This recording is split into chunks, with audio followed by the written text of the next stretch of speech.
Bienvenue dans cette nouvelle leçon. Je vais partager avec toi un texte dans Hébreux chapitre 6, à partir du verset 1er et 2.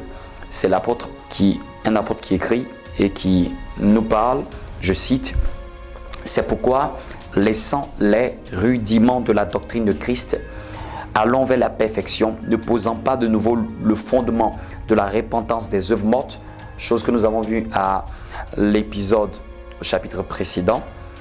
Et il dit le fondement de la repentance des œuvres mortes et de la foi envers Dieu, chose qui est importante que nous verrons aussi dans une autre rubrique, dans un autre épisode.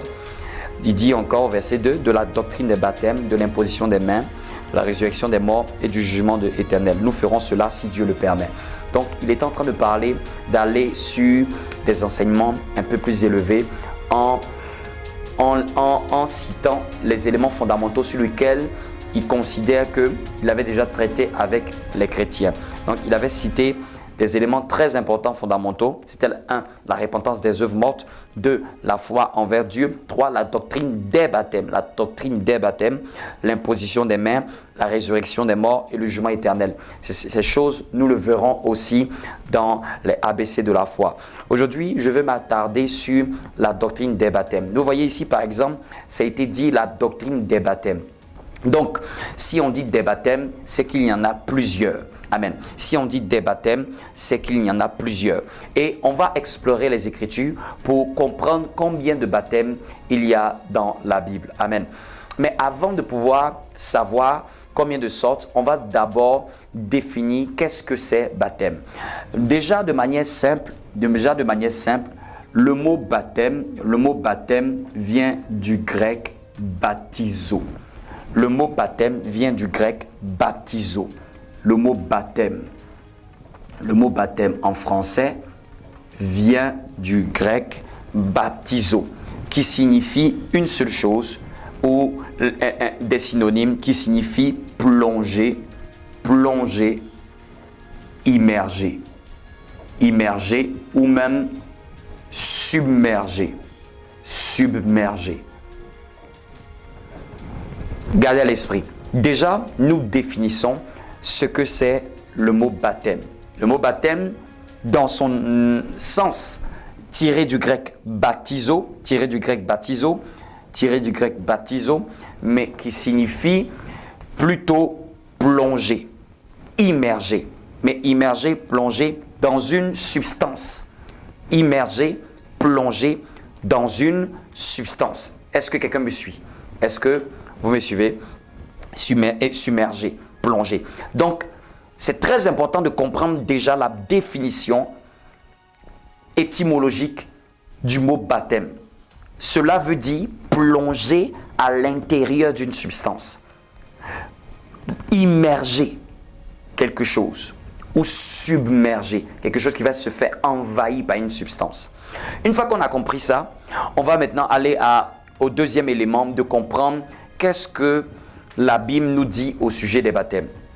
Je vais prendre un texte avec vous dans le livre de Matthieu. Matthieu au chapitre 3, verset 11. Matthieu au chapitre 3, c'est un verset très, très bien qui vient nous aider à comprendre combien de baptêmes il y a. Puisqu'on a dit la doctrine des baptêmes. Le texte que nous avons lu préalablement a dit la doctrine des baptêmes. Donc, si on a dit la doctrine des baptêmes, c'est qu'il y a plusieurs. Il n'y en a pas un seul. Dans la culture populaire, tout le monde garde à l'esprit qu'il y a un seul baptême. C'est faux. Il n'y a pas un seul baptême dans la Bible. Il y en a plusieurs. Mais nous allons voir combien. Matthieu chapitre 3, verset 11. C'est Jean-Baptiste qui parle et qui dit « Moi, je vous baptise d'eau pour vous emmener à la repentance, chose que nous avons vue, mais celui qui vient après moi est plus puissant que moi et je ne suis pas digne de porter ses souliers. Lui, il vous baptisera du Saint-Esprit et de feu. » Donc, quand on lit ce texte, on fait ressortir 2 fois le mot baptême. Jean dit, moi je vous baptise d'eau, je vous baptise d'eau Amen. Et après, il dit, celui qui vient après moi est plus puissant que moi. Je ne suis pas digne de porter ses souliers. Lui, particulièrement, en parlant de Jésus, le baptême avec lequel Jésus vient le plus, lui, il vous baptisera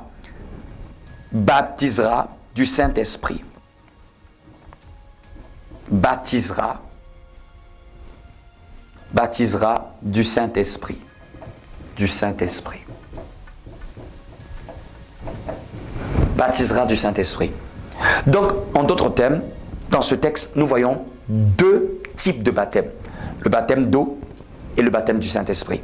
Je prends encore un deuxième texte. Ça va venir encore appuyer. Deux témoins sont très importants pour consolider une vérité biblique. Actes chapitre 1er au verset 5. Actes chapitre 1er au verset 5. Il est dit, car Jean a baptisé d'eau, mais vous, dans peu de jours, vous serez baptisés du Saint-Esprit. J'aime la Bible. Et quand on retrouve des mentions ailleurs, ça et là, cela vient corroborer quelque chose. Donc, ce qu'il faut garder dans cette rubrique, on a compris que la doctrine des baptêmes fait partie des fondamentaux de la foi, chose citée dans Hébreu. On a compris qu'il n'y avait pas qu'un seul baptême. On a compris la définition que baptême signifiait plonger, immerger, submerger. Et on a compris qu'il y avait deux sortes de baptêmes que la Bible en parle, dont la Bible parle. Il y avait le baptême d'eau, car Jean a baptisé d'eau, mais vous, dans peu de jours, c'est Jésus qui cite même dans Actes, et vous, dans peu de jours, vous serez baptisés du Saint-Esprit.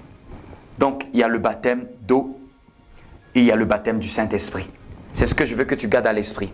Il y a le baptême d'eau et il y a le baptême du Saint-Esprit.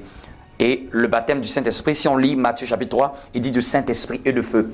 Mais c'est pareil. C'est-à-dire que c'est un baptême qui est cumulé de deux choses, du Saint-Esprit et de feu. Dans Matthieu 3, 11, ils ont dit du Saint-Esprit et de feu. Donc, c'est-à-dire que ce deuxième baptême-là, il y a deux ingrédients qui se manifestent, deux ingrédients dans lesquels le Seigneur nous baptise. C'est dans le Saint-Esprit et dans le feu. Amen. C'est une dimension supérieure. Mais garde à l'esprit aujourd'hui qu'il y a deux baptêmes très forts dans la Bible, le baptême d'eau et le baptême du Saint-Esprit. Et garde à l'esprit que baptême veut dire immerger, plonger, submerger dans une substance. Tu es béni, que la grâce de Dieu soit sur toi. Amen.